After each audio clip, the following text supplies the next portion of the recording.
ನಮ್ಮ ಜೊತೆ ಮಾತನಾಡೋದಕ್ಕೆ ಸತೀಶ್ ಜಾರಕಿಹೊಳಿ ಇರುವಂಥದ್ದು. ಸರ್, ಇವತ್ತು ಡಿ ಸಿ ಎಂ ಆಗಿದ್ದಂಥ DK ಇವತ್ತು CM ಆಗಿ ಪದಗ್ರಹಣ ಆಗ್ತಿದ್ದಾರೆ, ಅದ್ರ ಬಗ್ಗೆ ಏನು ಹೇಳ್ತೀವಿ ಸರ್?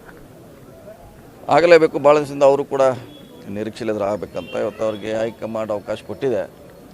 ಸೊ ಇವತ್ತಿಂದ ಅವರ ಯುಗ, ಅವರ ಅವಧಿ ಪ್ರಾರಂಭ ಆಗುತ್ತೆ. ಸೊ ಹಿಂದೆ ಸಿದ್ದರಾಮಯ್ಯ ಯಾವ ರೀತಿ ಯಶಸ್ವಿ ಆಗಿದ್ದರೆ ಅದೇ ರೀತಿ ಇವರು ಕೂಡ ಯಶಸ್ವಿ ಆಗ್ತಾರಂತ ಆಶೆಯನ್ನು ನಾವು ಹೊಂದಿದ್ದೀವಿ. DK ಕ್ಯಾಬಿನೆಟ್ನಲ್ಲಿ ನಿಮ್ಮ ಹೆಸರು ಕೂಡ ಪ್ರಬಲವಾಗಿ, ಯಾಕೆಂದರೆ ಕಾಂಗ್ರೆಸ್ ಸರ್ಕಾರ ಅಧಿಕಾರಕ್ಕೆ ಬಂದಾಗೆಲ್ಲ ನಿಮ್ಮ ಹೆಸರು ಇರುತ್ತೆ, ಈಗೂ ನಿಮ್ಮ ಹೆಸರು ಇದೆ. ಇನ್ನೂ ನೋಡೋಣ, ಇನ್ನೂ ನಮಗೇನು ಅಧಿಕೃತವಾಗಿ ಕರೆ ಬಂದಿಲ್ಲ. ಬಂದ ಮ್ಯಾಗೆ ಹೇಳ್ತೀನಿ ರಿಯಾಕ್ಟ್ ಮಾಡ್ತೀನಿ. KPCC ಅಧ್ಯಕ್ಷರ ಸ್ಥಾನದಲ್ಲೂ ಕೂಡ ನಿಮ್ಮ ಹೆಸರು ಕೇಳಿ ಬರ್ತಿತ್ತು. ಅದು ಹೈಕಮಾಂಡ್ ತೀರ್ಮಾನ ಮಾಡಬೇಕಾಗುತ್ತೆ. ಹೈಕಮಾಂಡ್ ತೀರ್ಮಾನ ನೋಡೋಣ.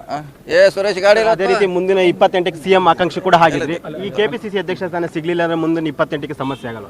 ಇನ್ನೂ ತೀರ್ಮಾನ ಆಗಿಲ್ಲ. ಆಗ್ಲಿಕ್ಕೆ ಟೈಮ್ ತೊಗೊಳ್ತೇವೆ, ಚರ್ಚೆ ಮಾಡೋಣ. ಚರ್ಚೆ ಮಾಡಿದ್ಮೇಲೆ ಹೇಳ್ತೀವಿ.